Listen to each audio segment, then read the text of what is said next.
नमस्कार मंडळी, मी आज नागपंचमी आहे तर मी दिंड करून दाखवणार आहे तुम्हाला। तर हे चण्याची डाळ आहे।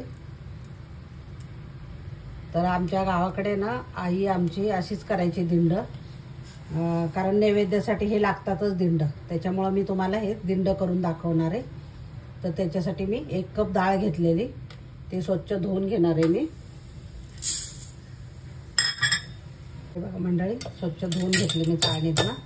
आता याच्यामध्ये मी गरम पाणी ओतणार आहे, उकळतं पाणी हे केटलमध्ये केलेलं, पटकन शिजते डाळ।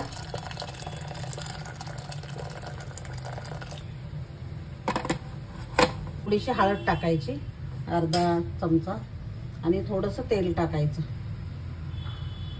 म्हणजे डाळ अशी वरती येत नाही पाणी, आणि चांगली शिजते मस्त मऊ।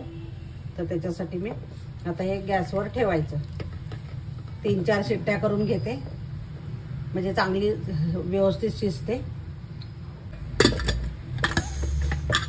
4 शिट्ट्या करून घ्यायच्या, 4 शिट्ट्यांमध्ये मस्त शिजते, एकदम गाळ होते।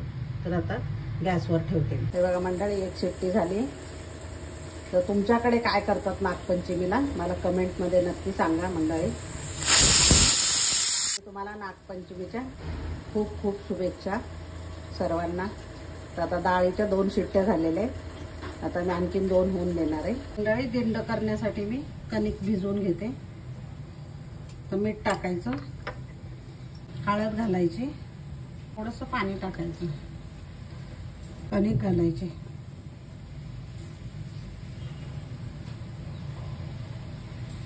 आता थोडं थोडं पाणी टाकून कणिक मळून घ्यायची मस्त।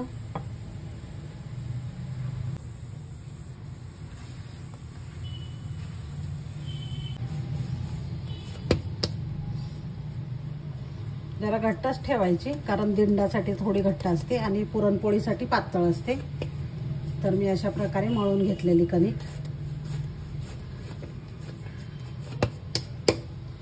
तर मंडळी, कुकर पण आता गार झालेलं आहे।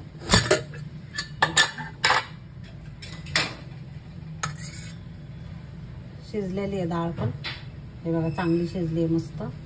तर आता याच्यातलं पाणी काढून घ्यायचं। तर मंडळी, आता पाणी काढून घ्यायचं मस्त, मस्त शिजलेली डाळ पण। आणि ह्या पाण्याचं तुम्ही आमटी पण करू शकता, कटाची आमटी। आता सगळं पाणी नितळलेलं आहे ह्याचं। आता हे 1 कप डाळ होती, तर त्याच्यासाठी मी पाऊण कप गूळ घेते। हे चांगलं मिक्स करायचं आणि परत गॅसवर ठेवायचं। गॅस चालू केलेलं आहे, मीठ टाकते थोडंसं, बिना मिठाचं कुठलाच पदार्थ नाही ठेवायचा। आणि गोडाच्या पदार्थात तर मीठ घातलं ना तर आणखी चव वाढते त्याची। तर मस्तपैकी आता शिजवून घ्यायचं। तुम्ही गूळ तुमच्या आवडीप्रमाणे घालू शकता, कमी जास्त। तुम्हाला गोड जास्त आवडत असेल तर जास्त घालू शकता।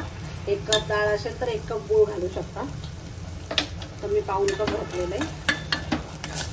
आता ह्याच्यामध्ये ना आपण वेलची पावडर वगैरे टाकायची। मंडळी, बडीशोप पावडर 1 चमचा टाकायची, छोटा बडीशोप पण याच्यामध्ये खूप छान लागते। हे बघा, एकदम छोटा चमचा आहे, टीस्पून। आणि वेलची जायफळ पूड 1 छोटा टीस्पून।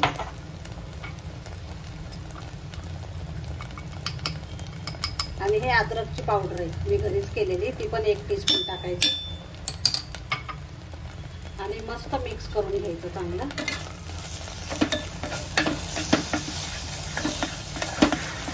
तूप टाकायचं, आणि मी ह्याला पुरणला वाटून नाही घेणार आहे, असेच करतात दिंड। तर हे असे मिक्स करून घ्यायचं चांगलं याच्यातच। त्याला पूर्ण वाटायची गरज नाही, आपण चाळणीमध्ये वाटतो तसं पूर्णासारखं, पोळीसारखं नाही वाटणार आहे मी, असंच करणार आहे मॅश। आणि अद्रक पावडरला सुंठ पावडर पण म्हणतात बघा, ते पण टाकलेली मी। तर मस्त झालेलं आहे एकदम। भांड्यांचा पसारा न करता मी एकाच कुकरमध्ये डाळ पण शिजवली आणि पुरण पण वाटून घेतलं, कढई न घेता। तर हे पण ह्याच्यामध्ये भांडी खूप पडतात आपली, तर तसं काहीच नाही झालेलं आहे। एका कुकरमध्येच आपण पुरण वाटून घेतलंय मस्तपैकी, आणि सगळं शिजवलं पण, सगळंच केलंय त्याच्यात। आता गॅस बंद करायचा। हे बघा मंडळी, किती छान झालेलं आहे पुरण आपलं, न वाटता एकाच कुकरमध्ये, आणि एकदम बारीक झालेलं आहे, वाटल्यासारखं एकदम।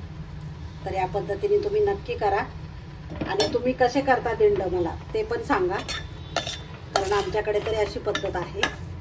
तर खूप मस्त झालेले पुरण आपलं. तर मंडळी आता छोटे छोटे गोळे करून घ्यायचे कणिकचे. थोडंसं हाताला पीठ लावायचं सुकं, आणि तुम्हाला छोटे मोठे कसे करायचे आहेत ना तसे करू शकता तुम्ही. एवढे करणार मी छोटे छोटे. याच पद्धतीने मी सगळे गोळे करून घेते. थोडंसं हाताला कणिक लावायची, सुक्या पीठ लावायचं, आणि मी करून घेते सगळे गोळे. थोडंसं सुकं पीठ लावलंय मी, आणि आता मी लाटून घेणार आहे. चपातीच लाटायची छोटी या पद्धतीने, किंवा तुम्ही तुपावर पण लाटू शकता, तूप पण लावू शकता किंवा तेल पण लावू शकता. या पद्धतीने मी सगळे लाटून घेते, आणि थोडं थोडं पुरण भरायचं त्याच्यामध्ये.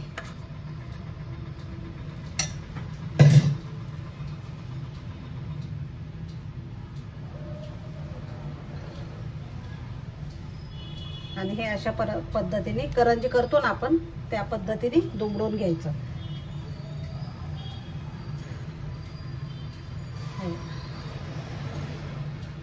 तर मी सगळे असेच करून घेते. तुम्ही असे करंजी सारखं कट पण करू शकता, पण मी काय करणार नाहीये. हे दिंड असेच असतात हे बघा. तर मी सगळे अशाच करून घेते आणि भेटते. तर बघा मंडळी, आणखीन एक दाखवते मी तुम्हाला करून.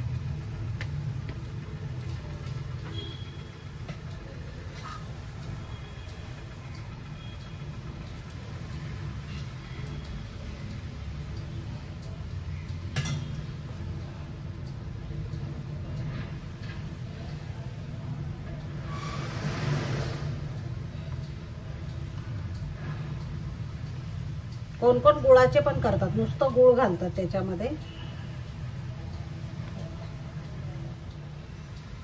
या पद्धतीने करून झालेले. आता मी पाणी उकळायला ठेवलेले. आता हे उकडायला ठेवायचे आपल्याला. हे बघा मंडळी, पाणी उकळायला ठेवलेलं आहे मी, आणि वरती ठेवणारे ह्याला थोडंसं तेल लावून घेतलं. हे बघा मंडळी, हे एक एक ठेवून घ्यायचे असे.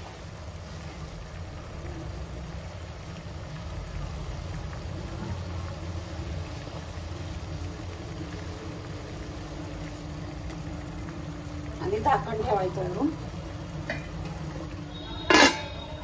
हे 10 मिनिटं उकडून घ्यायचे, मस्त वाफवायचे चांगले. आता झालेले आहेत मंडळी, मी काढून घेते. मस्त शिजलेले, मी काढून घेते आता. मंडळी, गरमागरम दिंड तयार झालेले, आणि तुपाबरोबर खूप छान लागतात. तर नक्की ट्राय करा तुम्ही पण.